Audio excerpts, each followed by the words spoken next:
Good afternoon. Just going to give it one more minute and then we will start with today's webinar.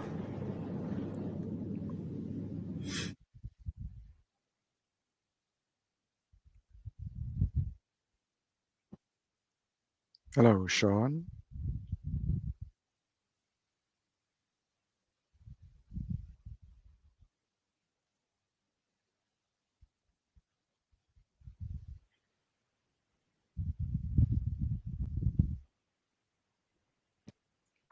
Okay, well, good afternoon. My name is Liesel van der Westhuizen, and it is my privilege to welcome you to today's webinar on men and mental health. The topic of men's mental health is often underrepresented and yet so important. And our goal today is to highlight the unique challenges men face regarding mental health and to provide strategies that will allow us to foster a supportive environment. And to take us through this journey, it is my absolute privilege and pleasure to introduce our knowledgeable and passionate speakers as part of our Kaelo network of counsellors. A warm welcome to Luciano, Moeketsi, and Ernesto. Gentlemen, thank you so much for making the time this afternoon and for leading us through this vital conversation. I think without any further ado, I am going to hand over to you. Wonderful. Thank you so much. Good morning, everybody. Thank you for that lovely introduction, Liesel. And welcome. And thanks again for joining us on our talk on mental health. Like my colleague said, a very underrepresented topic. Thanks for joining again. Second.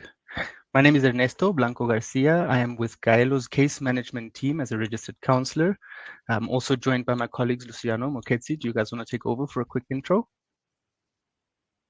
Yes. Sure. Thank you, Ernesto. Sorry, Luciano. You can go ahead. So my name is Moeketsi. I am with Kaelo's managerial and coaching team. I am also a registered counselor as well as coach. Okay. Welcome, everyone, and thank you for joining us today. My name is Luciano, and I will also be one of your facilitators for today as we are discussing and just sharing both our professional as well as our personal experiences when it does come to men and mental health. I would also just like to welcome everyone to just also engage with us, ask questions in the comment section. Please share your feedback as well. Even though we are coming as a facilitators, please do engage with us, as I do feel like this is an opportunity for us just to also share valuable knowledge and tools and experiences with each other as well. Very, very well said. If we could, let's look at it as a podcast style webinar, if that makes any sense. All right, so let's start with what being a man means. Any takers? Anybody want to try and throw around some definitions or some ideas of what it means to be a man from your point of view?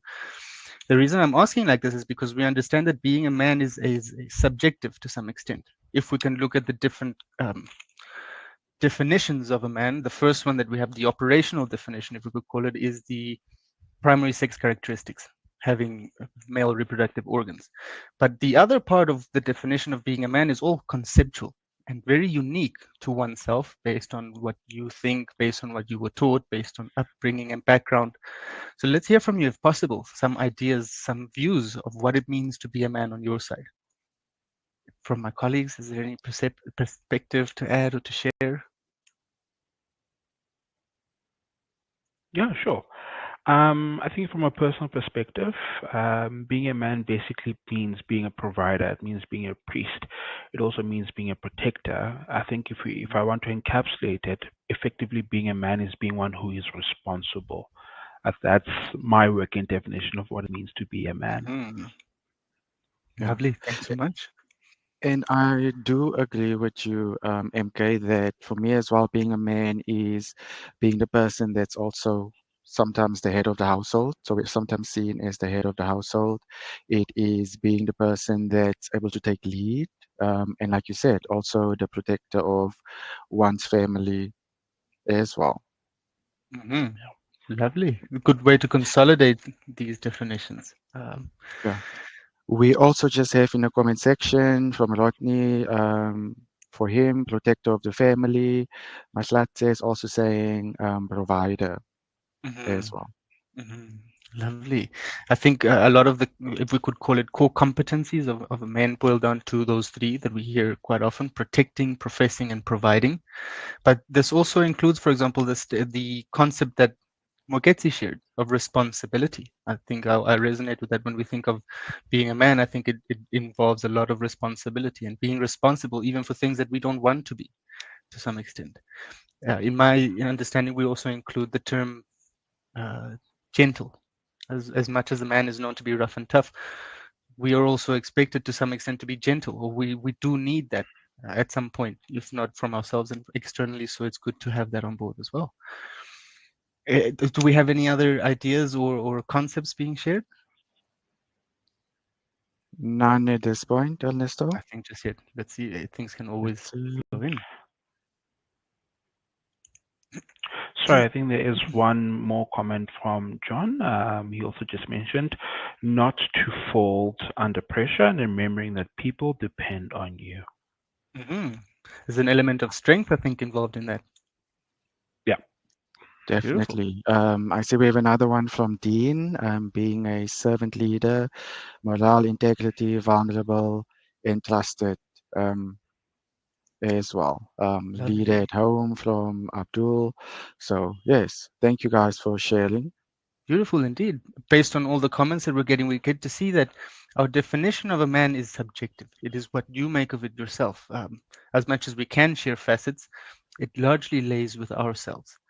Let's also have a little bit of a look at what, while we're here, about some of the key differences among mental health between women and men. Two of the most marked differences show up in their help-seeking behaviors and in the presentation of the presenting complaints that we generally come forward with. If we can look at help-seeking behavior, we understand that women are more likely than men to report needing mental health services, or generally speaking, to engage with help-seeking behaviors.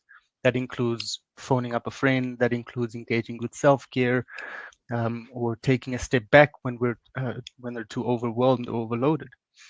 Generally speaking, we understand that men may feel ashamed, or we might have a whole lot of stigma attached to reaching out, towards vulnerability, towards sensitivity as well to some extent. And because of that, we tend to reach out less so.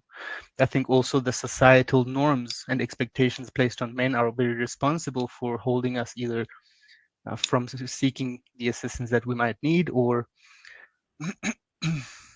in generally mounting a lot more pressure than sometimes we need.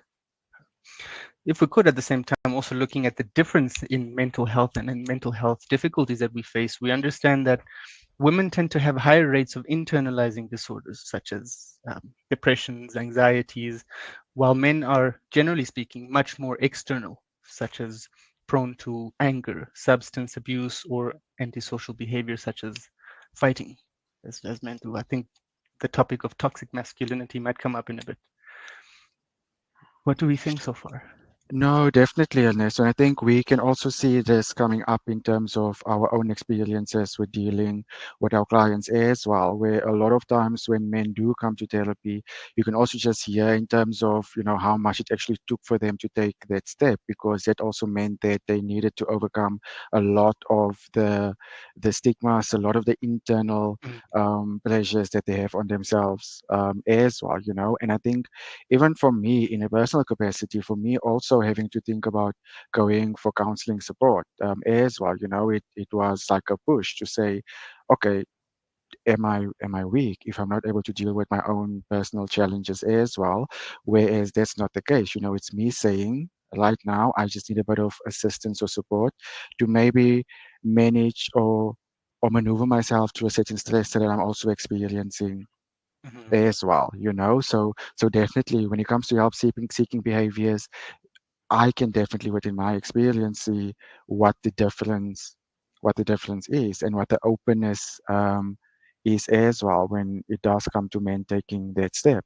Mhm. Mhm. Lovely the way you put it. I think to some extent it shows us that we sometimes might not be able to see when we need help, or understanding when we need help might be quite difficult as compared to, for example, seeing somebody who needs help and reaching out for assistance. Good difference to make, good distinction. Yes. Okay. We also just have a feedback or a comment from Katu that just also says cultural views, patriarchy, societal views, all of that plays a role in men seeking support, which is extremely true. I think all of that Absolutely. also definitely plays a role in men seeking help, seeking behavior. And I also just think in terms of just how our symptoms also would sometimes show up. Hmm. In terms of dealing with certain things, because very much a depression for a male in terms of their symptoms might look completely different compared to a female, just also with how it is that we have been taught to also express and share our Hmm. feelings, whereas for men it is more normalized to be angry and to be aggressive, because so many times displaying emotion or sadness was seen as, okay, no, that's not how a man is supposed to operate, the whole notion of boys don't cry. Yeah. Beautiful. Beautifully well said. Mr. Mo? Yeah, no, I think when we're having this conversation, the one question that really keeps popping into my mind, and I guess I can pop this question to the group at large, is basically what prevents me from asking for help? What do I need to believe to be true to basically say, but as a man, I don't have the right to ask for help? And for me, I think the reasons that have made it harder for me to access therapeutic support is the fact that I feel as though if I ask for help, then that all of a sudden means that I'm not capable or responsible anymore.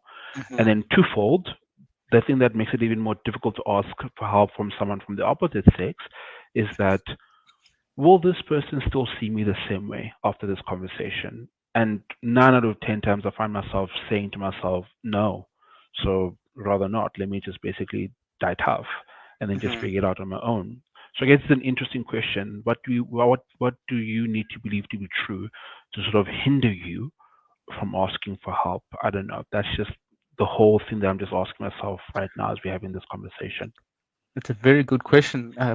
And in fact, one that I believe is very personal to this, to the extent that I think everybody needs to sit down and ask that question, if not now, at some point in our lives, when we're either going through difficulty or when we're stuck in a rut, if we could call it that. Yeah.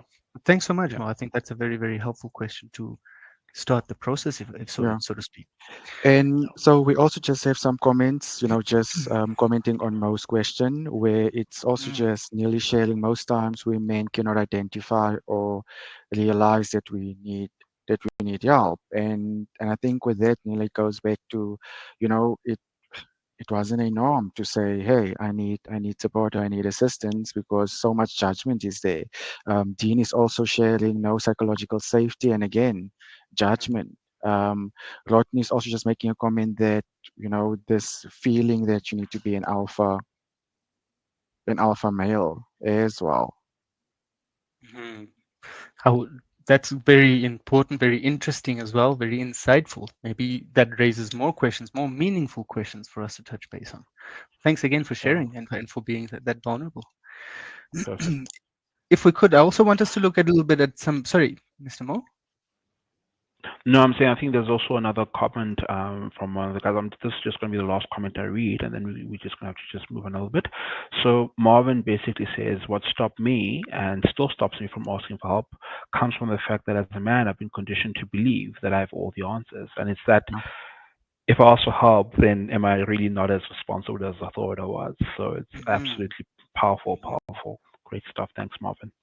Indeed, indeed, indeed. If possible, I think a lot of the themes that are coming up from the responses include an element of incompetence as one of the feelings that we get when we reach out for assistance. Yeah. It could be a feeling rather than a reality, but again, also for us to explore. Very Yeah. strong feelings, very significant.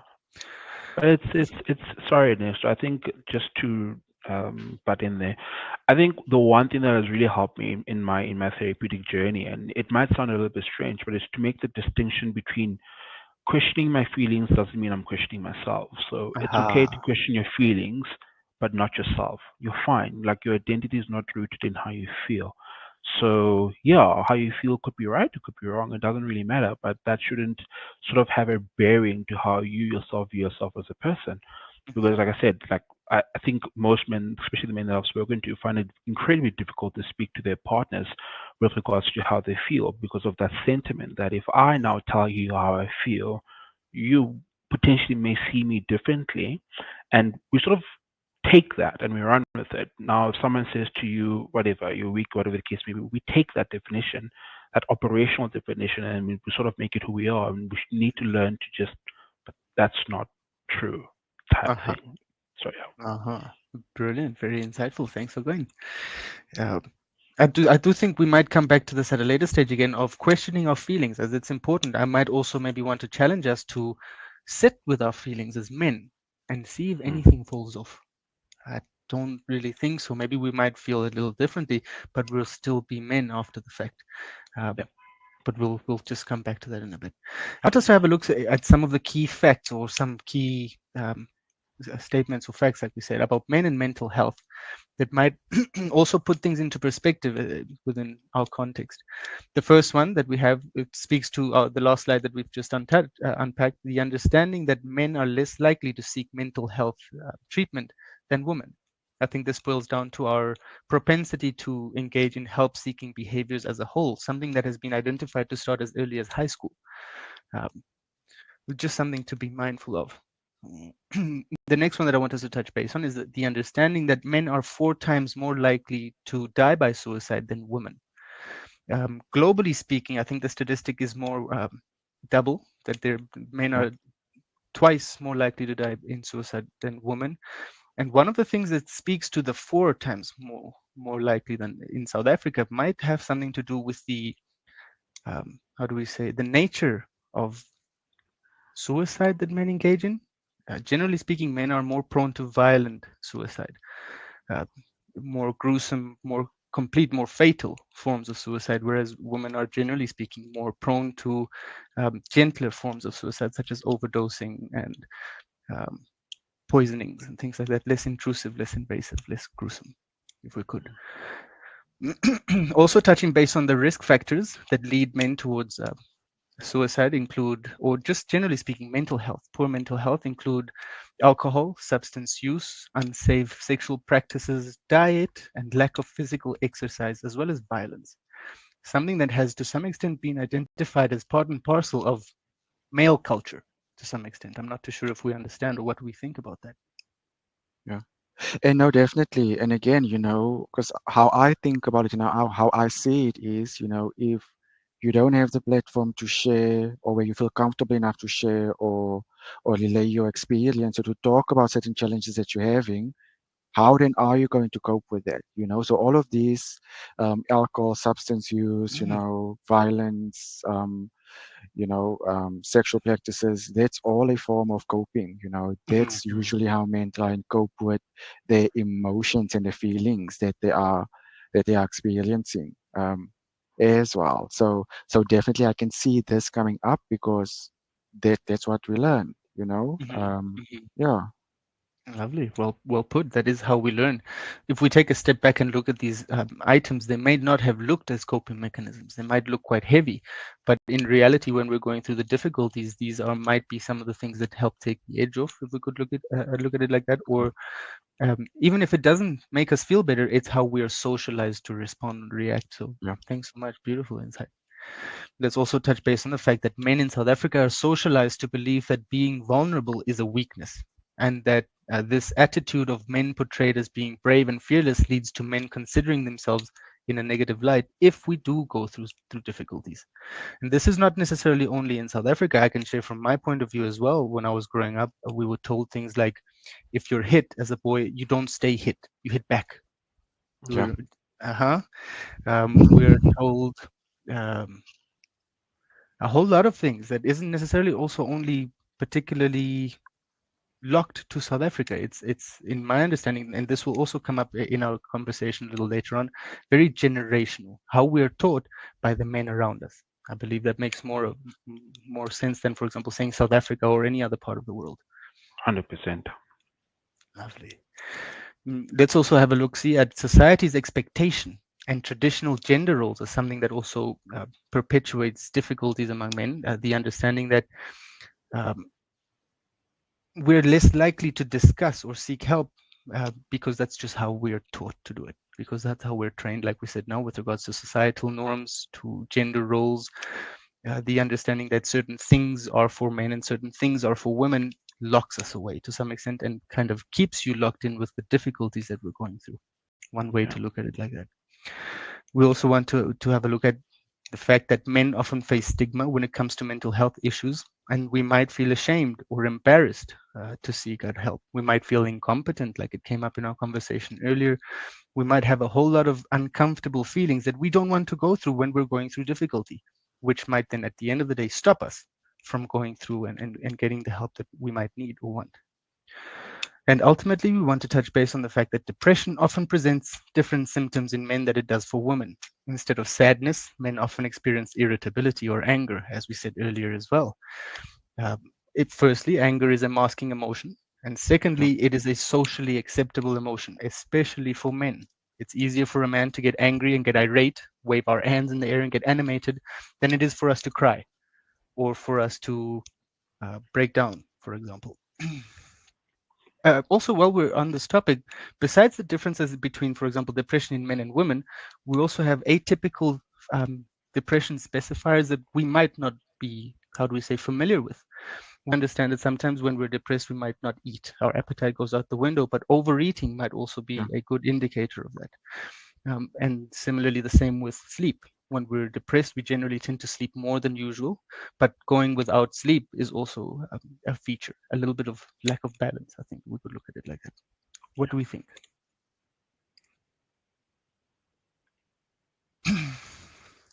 Perfect. Yeah. No, no. And I think, unless before we move, I just want to go back to some comments that our people who have joined us in today have also just mentioned that when in depression, men tend to resort to risky lifestyles. Yeah. There's also, again, the notion of patriarchal society makes it more difficult for men to expose vulnerability, which I definitely agree. It's also the notion of, I think someone said, men don't cry. Whereas James is so beautifully saying real men do cry because Mm, it's a normal emotion. mm, Andile is also sharing that, how we also deal with internal conflict. The whole notion of how I feel versus what my responsibilities are as well. And on that note, if we go over to the next slide, mhm, something that also does come into mind for me on a personal level, and that I've also experienced in my counseling sessions as well, where all of these sorts of societal expectations have come through very strongly in my experience, was the time that I lost my mom, right? From the first call that I got to say, your mom had passed away, it was, your mom had passed away, you need to be strong. Right? Your mom had passed away, you need to be strong, right?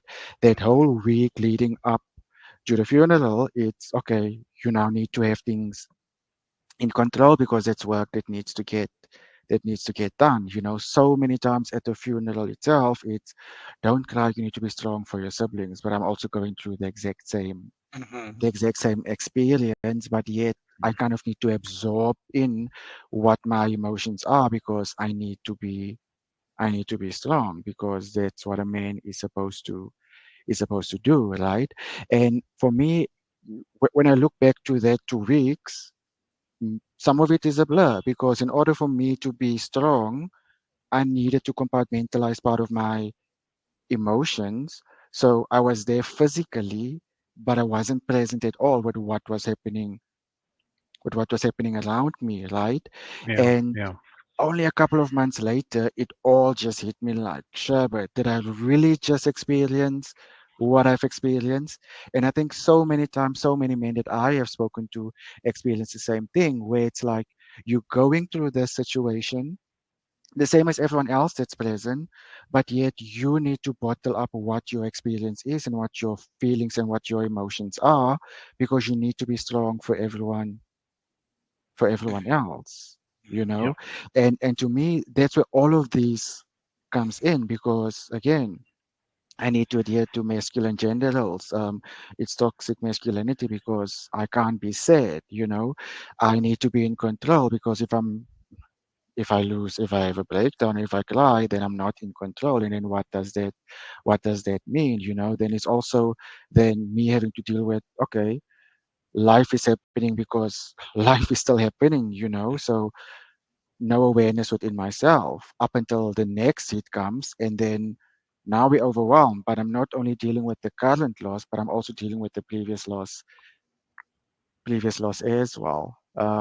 Yeah, so I think that for me is just something that I experienced in a personal capacity, where all of these type of expectations really, really almost threw me completely off balance in terms of my own healing and grieving process as well. Thanks so much for sharing that, Lou. Yes, Moeketsi? Yeah, I'm just saying. I think it's such a powerful realization that because I think as a man, there's such an over reliance on basically fulfilling your responsibilities. I know when I was in a similar situation, my wife had asked me, "Dude, slow down," and I literally said to her, "I don't have the luxury of slowing down. I have responsibilities. I need to get this done. I'll worry about that when the time comes." And then when the time comes, you picked up something else that you need to deal with, and then there's this laundry list of complications that you sort of pick up as you go along. And by the time we're mentally and emotionally, spiritually and physically, you just can't take it anymore, it expresses itself in the worst way possible. And I think so many men go through that. And this is why we get the whole, yeah, geez, men suck type thing. Because it becomes I'm not excusing the behavior. I think for me it's just a matter of just generating that context to understand that I think this needs to be different. And I know we're gonna cover it later, but I loved how we understand that this can be generational. So the Mhm. teaching, then what teachings then do we transmit to our own kids, to our sons as we're raising them? And I think that's just food for thought. So we can break that cycle essentially because we know better. I mean, we speak to more people now. It's more, I think, a little bit more acceptable for men to speak to each other about technically how they're feeling, and then we can just sort of teach each other to be better. So I can 100% relate to what Lou just touched on now. Lovely, indeed. Um, I think we've touched base on a lot of these points already on screen, like, for example, the adherence to masculine gender roles, the stigma around reaching out, especially around men. Yeah. I think lack of awareness also is included with, like, for example, what Moeketsi just added. That sometimes we need to take a little bit of a step back to see, what does this mean to me? What can I make of this? What sins can I pull Mm. from this to make sure that it doesn't snowball out of my hands? Um, I think we've also gently touched on toxic masculinity. We might open up, how do we say, floor for examples, anything that people might have identified as toxic masculinity throughout life. But I also want to just mention or touch base on fear of losing control as one of those things that might also come when we decide to reach out, or one of the, how do we say, a feeling that is linked to a lot of these already on screen, like stigma, for example. One of the reasons why we don't reach out is that we might feel that once we've reached out for assistance, this is now in somebody else's hands because I couldn't manage it, either because we see ourselves as weak or as having failed. That might not be the case, but most importantly, we don't actually acknowledge the lack of control that comes with relinquishing, um, how do we say, the reins, or relinquishing the mindset that's stopping us from seeking out that assistance. Yeah. It does come And with a bit of control loss. Yeah. And I think, Elise actually just commented such a beautiful comment earlier on where she said it would be helpful to normalize seeking knowledge expansion rather than needing help, which I think, Mm, that's a beautiful way for us to change the context of it, because it's me actually going and saying, I just maybe need to explore or build on my knowledge that I have in terms of managing a certain situation, a certain circumstances a little bit better. So I just thought, mm, that was a beautiful way of saying that. Yeah. absolutely. Absolutely. Perfect. I think I would like to borrow that even for myself. Yeah. Mm, do we have any examples or any thoughts that come to mind when we think of toxic masculinity from anyone, Let me participants, just colleagues?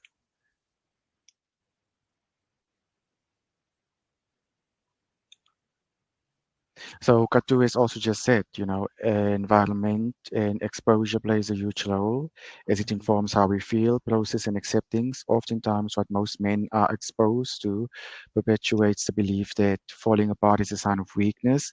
Therefore, they carry these views through other spaces. And again, I think that touches on stigma, toxic mixed masculinity, as well as adherence to gender role as well.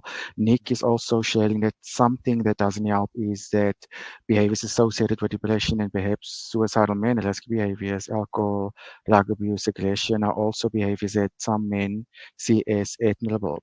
So a man's friends would see the change in behaviors that is present, but then a man in crisis and think their friend is fine, which I do agree that, a lot of Yeah. times as Yeah. men we don't create that sort of platform or spaces for each other to be vulnerable and to be open with each other with. Sometimes we do also see certain symptoms or certain trends or certain changes, but we we don't confront it or we don't bring awareness to friend. I can see that you're not doing well. Are you okay? Yeah. So definitely. Keegan is also just saying part of the toxic masculinity. He's a male. He should stop crying. My in-laws keep on telling my boys this, and I hate it.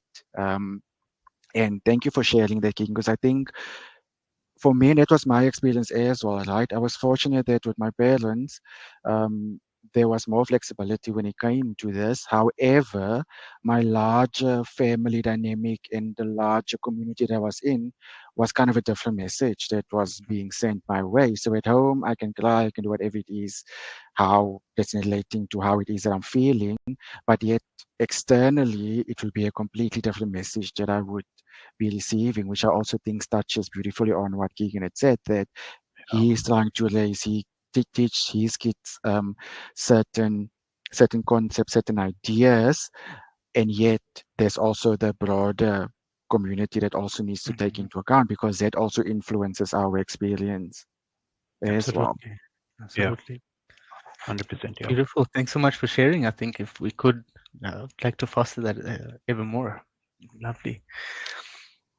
Perfect. Then let's touch base also a little bit on, similar to what we've just unpacked, some of the narratives that raise us from boys to be these rough and tough men that then suffer difficulties or have ups and downs based on how we feel to some extent, because either we don't understand because of what we've just previously mentioned, the stigma, the lack of awareness, and so forth. Um, can we think of any examples of things that we may have heard growing up that helped instill this narrative? I think the age-old one applies to myself from a personal point of view. Boys don't cry. Whenever you cry, but why are you crying? Boys don't cry. But then I think that a good question comes up: what am I supposed to do? Yeah, Put yeah, dirt on it. Sorry. and Put dirt on it.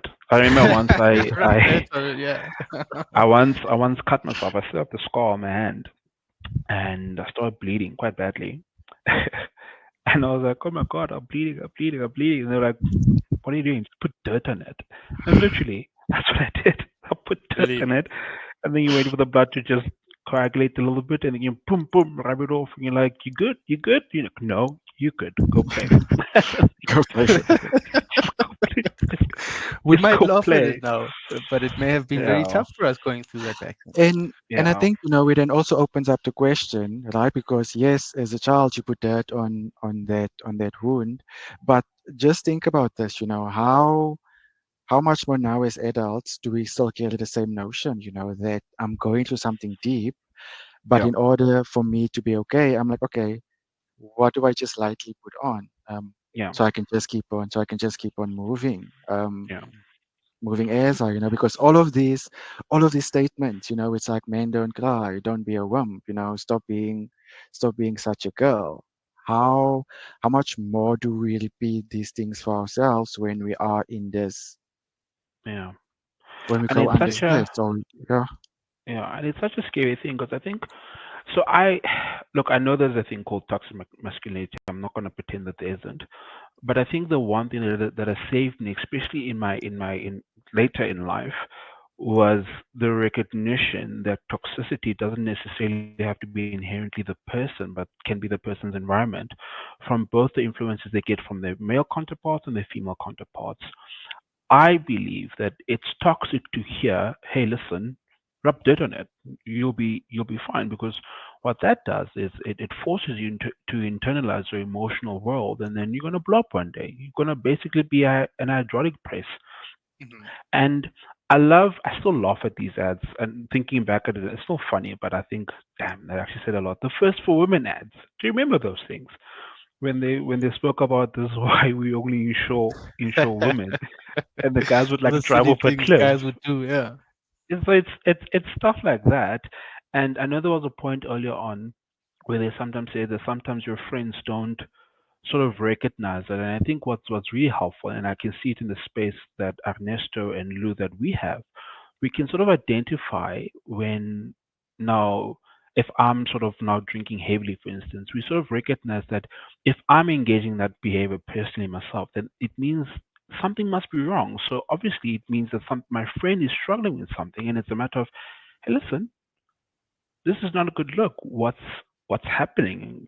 And I think when I've been in those spaces, I've I've known I've been sad, but I can't tell you why, because I haven't been taught to. So I know I'm sad. I'm like, hey man, I'm just sad. And then like, okay, but why? And you're like, um, and I can just explain to you on a surface level. So obviously, if I explain something to you on a surface level, you're going to give me a surface level answer, and then we're just hopping from one band-aid to the next, one band-aid to the next, until a person is competent enough to sort of explain to you on an emotional level, how do I feel?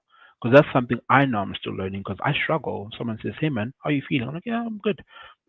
Not really much of a good day, but I've got it. I'm moving forward, Mhm. because I don't know how to explain anything further than that. I just don't. I wasn't taught to be able to do that. So I think for me, I think the conditioning as well, while people meant well, I think the conditioning in your external environment needs to also be checked as well, to make sure that it's conducive to, would it allow you to be the person that you're trying to be.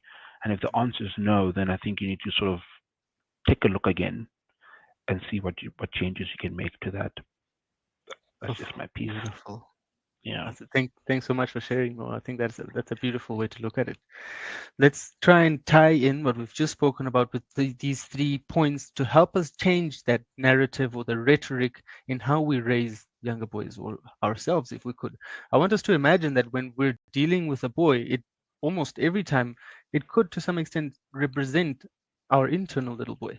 So let's look at it like this. I know we've heard it in the past, to be the change you want to see, but let's try and do things differently. If they didn't work for you, let's try and be the change that we wanted to see, if that makes sense. As much as we might not be able to change the past, we can change the future. One of the things that goes a long way is encouraging, as we've said now, that expression, because we cannot know how we're feeling if we don't talk about it, unfortunately. We can think about it, we can make assumptions, but they're not accurate. Yeah, so one of the best ways, and I always say it like this, we cannot know what somebody else is feeling or thinking unless we sit down and have a good, meaningful discussion about it. You understand? Um, Similarly, we are to challenge the stereotypes, not just go through them, or not just experience them or laugh at them. For example, if we could, when somebody makes fun of somebody else, especially among men or younger boys, if we make fun of one because of how they look and we laugh at it, we're, how do we say, reinforcing that. I think Mo said it as conditioning, that's how we cope with our own difficulties, by either making fun of someone, or for example, if people decide that they want to engage in certain coping mechanisms that they don't work, if we enable them, if we don't speak out and say, like Moeketsi said, hey man, that's not a good look, then that stereotype will continue to perpetuate itself, not only in ourselves but in our next generation as well. And ultimately, in my understanding, the most effective way to make these changes come about is by modeling them ourselves. Like we said, it's easier said than done. It's easy to say do what I say, not what I do, but it's harder to walk the walk, if we could. You understand? If I could, from my point of view, something that I must be eternally grateful for to my father is he always encouraged me to speak up openly, honestly, and promptly, not to hold things in. and then it might not be nice, it might not be great, but we'll figure it out. We can only figure it out if we talk. And by having that atmosphere, I think, or that environment was the modeling that made it all that much easier to perpetuate. Yeah, I see. There's a comment. Oh gosh, just give me a second. Effectively, what's the difference between masculinity and toxic masculinity? Inherently, I believe in, and Lou and Ernesto, please help me out on this one. I don't think there's anything wrong with masculinity. I think where it can become toxic is what you do with it. It's like anger. There's nothing wrong with being angry. It's what you do when you're angry that can be very problematic. And I believe the same is true. There's nothing wrong with, understanding that yes, I'm stronger than my wife, but there's something wrong if I think my wife is my tag team partner. There's a problem there. There's nothing wrong with whatever. I think it's just being masculine is fine, but what you do with it has the potential to either be very healthy or be very toxic. I'm not sure what you guys' thoughts on that is. I like how you mentioned earlier that there's no problem recognizing that you're stronger than your wife, for example. But one thing that is, in my understanding, more toxic is to say what I say goes, for example. I'm not sure if that makes sense. No, it makes sense. My wife and I have a rule. Yes, I might get myself in trouble here, but here we go. Here we go. Here we go. So she's the COO of the house, the chief operating officer, and I'm the CEO. But you can't run anything without either or. She's the more detail-oriented person, so I'm not going to do the detail-oriented stuff. I'm going to suck. I'm going to mess that house up. She knows. She's like, hey, this, and I'm like, yeah, that sounds like a good idea. Yeah, sure. Oh, I'm like, yeah, that doesn't sound great. Doesn't sound great. So that's the distinction. So she's the COO of our house, the chief operating officer, and I'm the CEO. I'm the pen pusher. I'm like, okay, where's the invoice? Sign. And then it just basically goes. So that's just how it goes. It's just a bit of a funny thing. We developed it the one day when we were like, how is this going to work? So yeah. Bit from her, bit from you. Good collaboration. Lovely. Yeah. Wonderful. Thanks so much for sharing. I took note of that. I might borrow it myself as well. Let's see how. All right. Then let's move a little bit swiftly along towards men and mental health in the workplace. I think it's important to note that we do go through difficulties in our personal life, in our relationships, in our responsibilities as a dad, an employee. The workplace, though, however, can be a significant source of stress all on its own and another ball game altogether.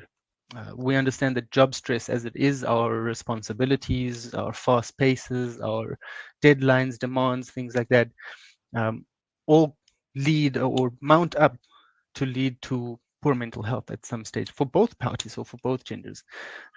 The understanding, though, however, is that job stress specifically makes up 13% of all depression in men.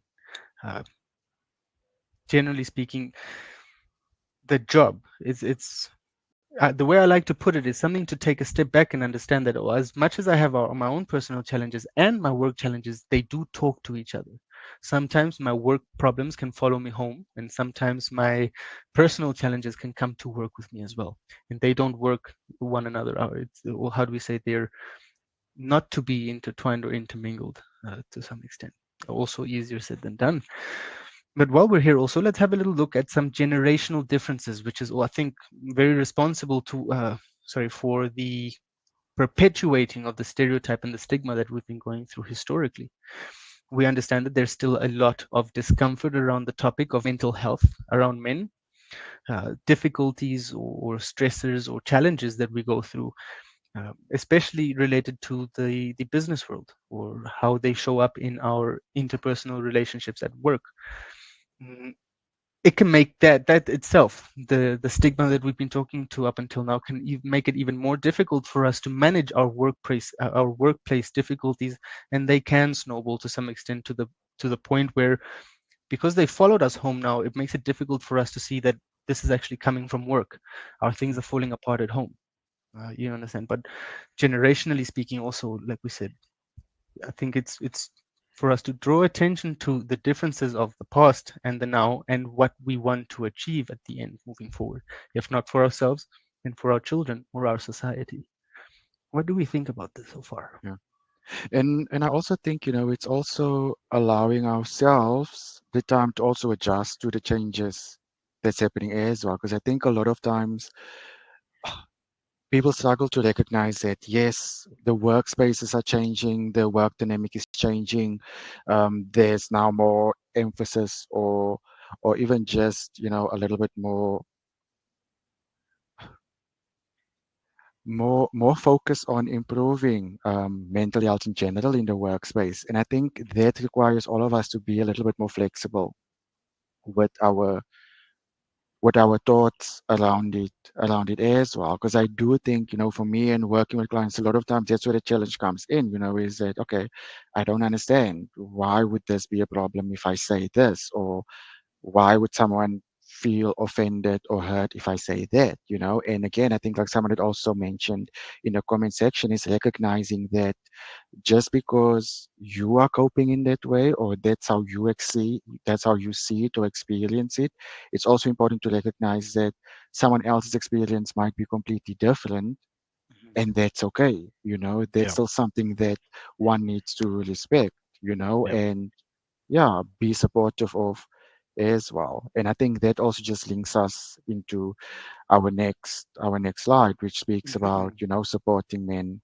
in the workplace maybe, and how certain things need to change, or we can Absolutely. change certain things. Absolutely. So touching base from the last slide, linking right into this one, one of the ways in which we can start supporting each other in the workplace is the understanding that all of us are models. It's not for us to decide to be a model. How we carry ourselves is how we put ourselves through, is the message that other people get. It's the understanding. If we are, how do we say, uh, short-tempered or quick to resolve something without understanding, that is the rhetoric that we'll put forth, that we don't really care about the details, we want results. That Yeah. might make it a whole lot of uncomfortable or different shades of uncomfortable moving towards those results. But the understanding then is that everyone, all of us as men, are models. If not Yeah. to our own children, then to other children, to our other colleagues, to our friends, to the people around us, even to our spouses or to the opposite sex, not only necessarily to men. Perfect. We also need to understand that providing mental health resources and support, such as, for example, Ask Nelson, your safe spaces, your on-site debriefings and things like that, and access to mental health generally boosts productivity and can be quite a, how do we say, turnaround for the experiences that we go through in the workplace as men, especially because of how unique some of the experiences we go through are as well. It's also important to at some point build a climate where it is psychologically safe to show vulnerability. This also ties into our point of modeling, in that it needs to start somewhere. So someone needs to take that first step. It means nothing to yield. Something that also might be linked to masculinity, the fact that men don't want to yield. We don't want to be the first one to say, okay, but that also then speaks to the vulnerability involved in the whole process, whether it's with a side room, whether it's with one-on-one meetings and interactions. It does make a big difference for us to show that vulnerability doesn't take anything away from us. In fact, it builds us. Let's have a look here. Also understanding that flexibility uh, speaks to, I think, the element of control, something that is very big among men, whether we see it or not. Offering the flexible work arrangements and promoting work-life balance goes a long way for fostering balance as a whole. I think we might see it as through our journey in mental health, we might see that balance is important not only in this particular topic or that particular topic, but balance is overreaching. So flexible arrangements, whether it's I can log in a little bit later and clock a little bit, log in later, clock out later. There could be various work models, such as that hybrid model of working from home, or just the flexibility of the understanding that, hey, look, I might not be in at this time, but I will make it up, or other ways. Can we think of anything else that might counter Yeah. flexibility? And I also wanted maybe put it out to the group, are any of you, maybe you utilizing any sort of approaches or techniques or doing anything within your respective workplaces that might be helpful or useful to the group in terms of any sort of support that you are giving to men in the workplace. Maybe that's a good idea for people just to also come up and share that in the comment section as well. I think a lot of times for us working in the mental health space, for me, I think it's such a privilege, right? Because for us, it's a normal conversation to speak about depression and to speak about I'm going through this and I'm going through that because we feel so comfortable because all our colleagues are also mental health professionals as well. And that's been my experience that I've always felt comfortable to speak to my colleagues and just like a quick call and be like, hey, I'm going through A, B, C, and D, and trust that it's going to be confidential and it's going to be a supportive conversation as well.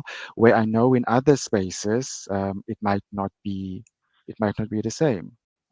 So yeah, if people can just maybe share if they have any tips or ideas that they are using within their respective workspaces, that might also just be very insightful for the group as By well. all means, by all means, I agree. I understand also, Luciano, as you mentioned, that different companies have their different initiatives in place. We don't all work at the same company, so by all means, do feel free to share, and we can always learn something from one another. I know there are breakout rooms, there are rage rooms. In some companies have rage rooms. I didn't know that to be the Yes. case, but that's wonderful. So please do share while those comments come in. I want us to also look at the last point of this. The point says educating employees about mental health and reducing the stigma. We can't actively go and reduce the stigma, but by raising awareness, the stigma, in my understanding, starts to melt away. Also, I encourage you guys to treat it as a scientific experiment. Reach out for one assistance, and then again, maybe this doesn't sound so friendly, but see what falls off. I don't think very much will.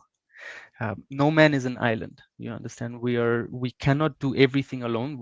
Otherwise we would live one person in a planet. Mm, let's touch base. Let's try it out and see what's different. We might enjoy it rather than not feel anything. We might actually find it good and helpful. Beautiful. Yeah. Before we go into Mhm. this, which I also think, Marvin had just shared, since I know men don't speak, I would just walk up to them when I can see something's up and greet them with a hug, which I think then goes nicely into our next slide. Mhm. That also just speaks about, generally, how can men take care of their mental health more? And I think part of that means, building a support network and being that support network for each other as As well. you mentioned, speaks directly to building a support structure. Yeah. Lovely. Let's have a look see at first and foremost, and this is something that I also like to take as first priority. Priority number one is self-care. When we go through difficulties as men or women, especially within the context of our conversation, when we go through difficulties, one of the first things that goes out the window is our self-care and our breathing. We tend to breathe very shallowly as well. But with our self-care going down the window, we find that we have then less resources to rebuild ourselves, to refill our glass, to Yeah. continue pouring into our responsibilities. So my understanding is self-care priority number one. I even present it like that. That also, just as a disclaimer, it's not only the things that keep us happy, like healthy eating, exercise, and so forth, but also the things that make us happy also count as self-care. Uh-huh. Mm, Seeking help when needed. This is something I think that we've raised throughout our conversation. I want to leave this part especially as the exercise or as the experiment. When we need it might be subjective from one to another, but we generally cannot do everything on our own. Otherwise, we would reproduce by ourselves and so forth. Mm. Mm, to reduce the stigma is something that, how do we say, it's not necessarily we go out there reducing the stigma, but through conversation, through raising awareness, through sharing points and views, the stigma tends to melt away. I think if we look at it as going out there to reduce stigma, we might put a lot of pressure on ourselves. Yeah. Whereas when we go out to have a conversation, a lot of stigma and stereotypes tends to start falling away on their own through a conversation, social drink, a braai. It doesn't have to be a session, if that makes sense. Yeah. Perfect. I think, And I yeah. think, Nick actually just mentioned something in the comment section that, he's saying, I think something I found is that a lot of men assume that other people won't understand if they reach out. In his experience, you'd be surprised just how many of your colleagues, friends also have similar experiences and can really relate with what you're going through. And I totally, totally agree with that, Nick. Is that I sometimes also find even within my friends as well, if the friends come together, it's fun times, it's like times, but we never speak about the serious things that might be going on in each other's lives, and yet we might be able to assist or help each other through those experiences because maybe I went through something similar before, or maybe I can guide you as my friend to get the proper the proper assistance as well, and I think again it's to us also just part of breaking or reducing the stigma is also more about us also just sharing our own experiences and being open with it. I found it so empowering. A couple of months ago, I was sitting with my cousins, and uh, and again, it was a funeral, as that's when cousins come together most of the time.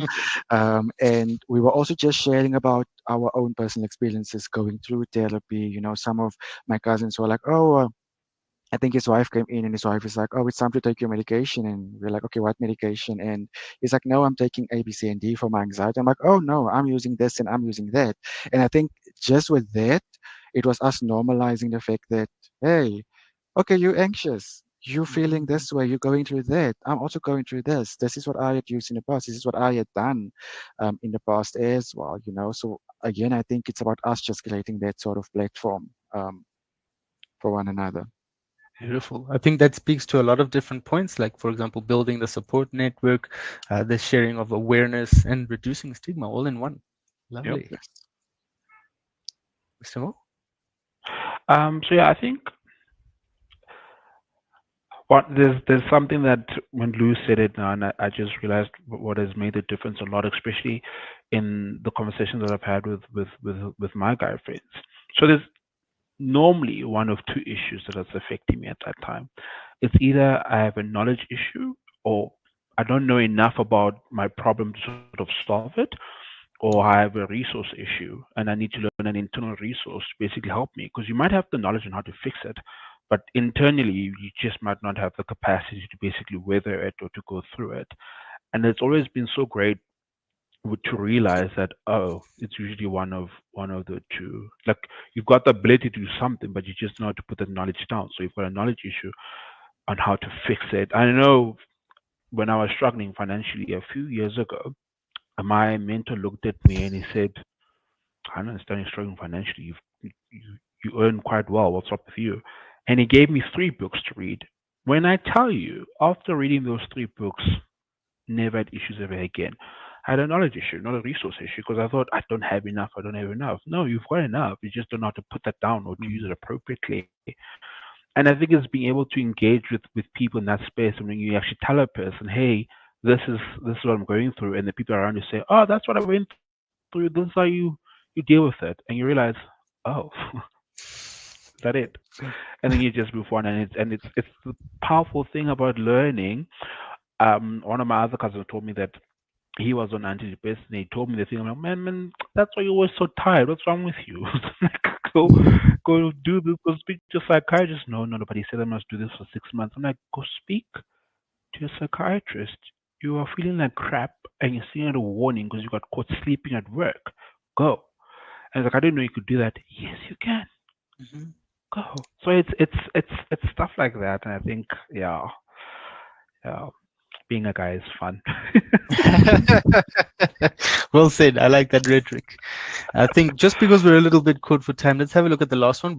And briefly, and the understanding of taking breaks is very important. It fits into all of these sections that we've talked, including self-care, including stress management, including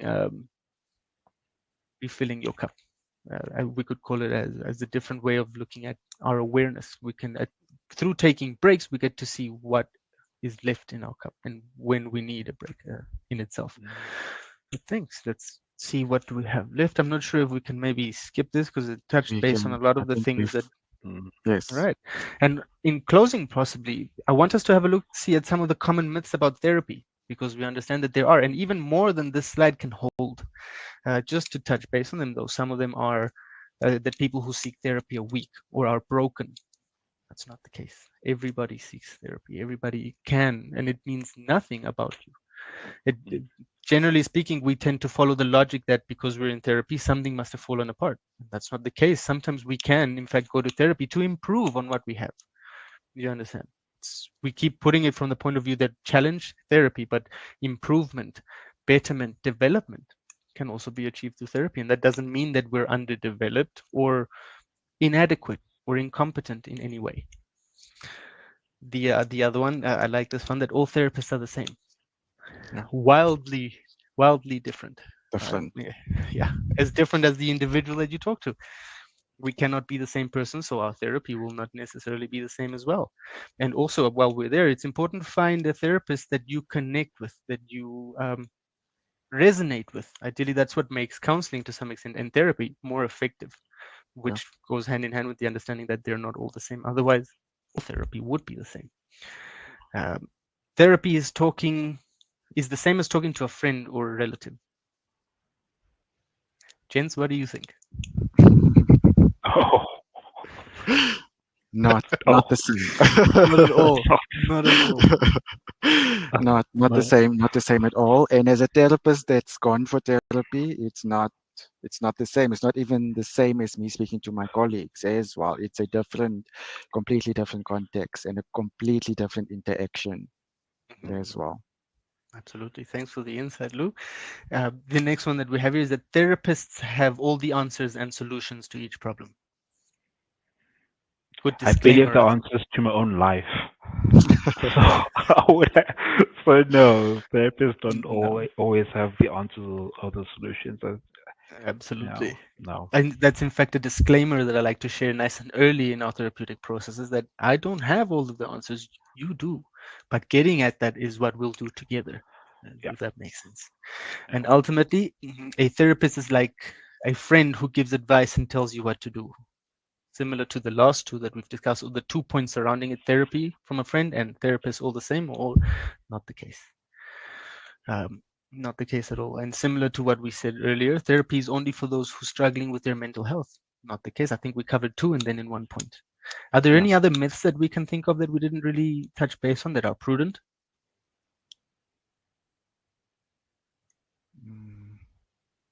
No, I can't think of any right now. All right. The understanding, though, however, is that there are more, and there are more than the paper can hold. So if we ever do come across them, that's why it's important to share, to talk, to address, to make sure we're on the same page, not to accept or refute or deny, but to share, most importantly, to see the differences.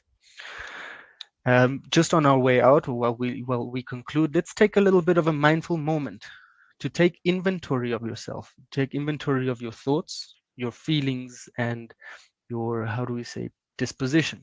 After our conversation at this point in time, you can feel free to post them in the comments. You can keep to yourself. Most importantly, see or sit with yourself for a little bit to see what this talk has meant for us and what we can take away from it, ideally.